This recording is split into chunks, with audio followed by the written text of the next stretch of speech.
Aqua percaya akan kebijaksanaan dan keajaiban alam. Aqua berasal dari gunung-gunung terpilih, bukan tempat yang mudah tercemar. Gubernur Jawa Barat Deddy Mulyadi melakukan inspeksi dadakan ke pabrik air mineral di kawasan Subang. Dalam sidak ini, KDM juga menemukan fakta bahwa air yang digunakan bukan bersumber dari mata air, melainkan dari sumur bor. Ini sumur apa? Sumur ini Produksi, ngambil air dari sungai? airnya dari bawah tanah, Pak. Oh, airnya dari bawah tanah. Selama puluhan tahun, Aqua dikenal sebagai simbol air minum kemasan paling terpercaya di Indonesia. Iklannya menggambarkan kesegaran air pegunungan yang murni.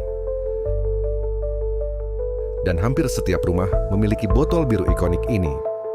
Tapi, baru-baru ini publik dikejutkan oleh sebuah temuan di salah satu pabrik Aqua di Subang, Jawa Barat. Air yang selama ini diklaim berasal dari mata air pegunungan, ternyata berasal dari air sumur dalam. Semua bermula dari kunjungan Deddy Mulyadi, tokoh publik dan mantan Bupati Purwakarta, yang melakukan inspeksi ke pabrik Aqua di Subang. Dalam rekamannya, Deddy menunjukkan bahwa sumber air di pabrik tersebut bukanlah mata air alami, melainkan air dari sumur bor dengan kedalaman sekitar 132 meter. Temuan ini langsung viral di media sosial.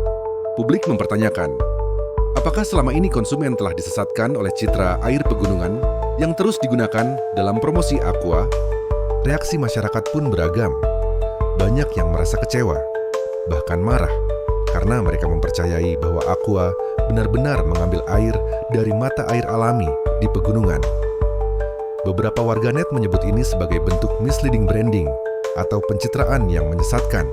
Menanggapi hal ini, Badan Perlindungan Konsumen Nasional (BPKN) menyatakan akan memanggil pihak manajemen Aqua untuk memberikan klarifikasi.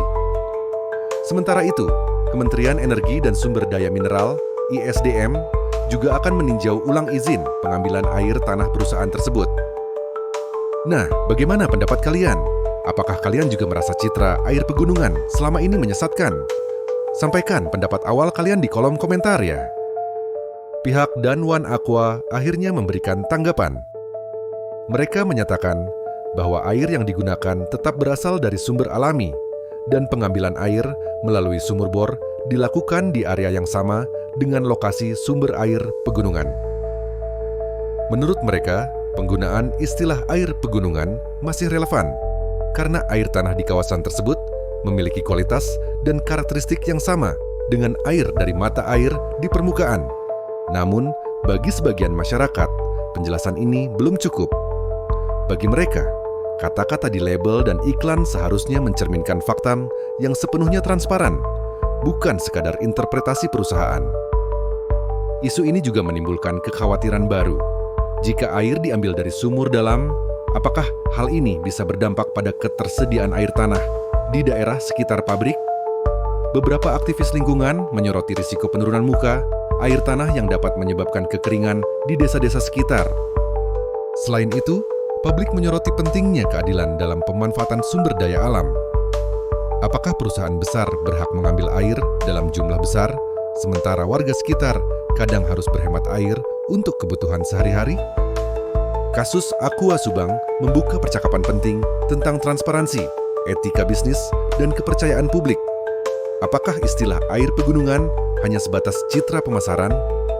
Ataukah publik memang berhak tahu dari mana asal setiap tetes air yang mereka minum? Pada akhirnya, kepercayaan adalah hal yang paling berharga.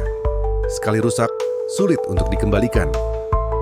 Kita semua, baik konsumen, perusahaan, maupun pemerintah, punya tanggung jawab untuk menjaga agar sumber daya alam tidak hanya dimanfaatkan, tetapi juga dilestarikan dan dikelola secara jujur. Karena di balik setiap botol air yang kita minum, ada cerita tentang bumi, kejujuran, dan pilihan kita sebagai masyarakat. Jika kalian peduli dengan isu transparansi produk dan kelestarian lingkungan, support channel ini dengan cara subscribe, like video ini, dan nyalakan bel notifikasinya agar kita bisa terus berdialog. Terima kasih sudah menonton, dan jangan lupa tulis pendapat akhir kalian di kolom komentar di bawah.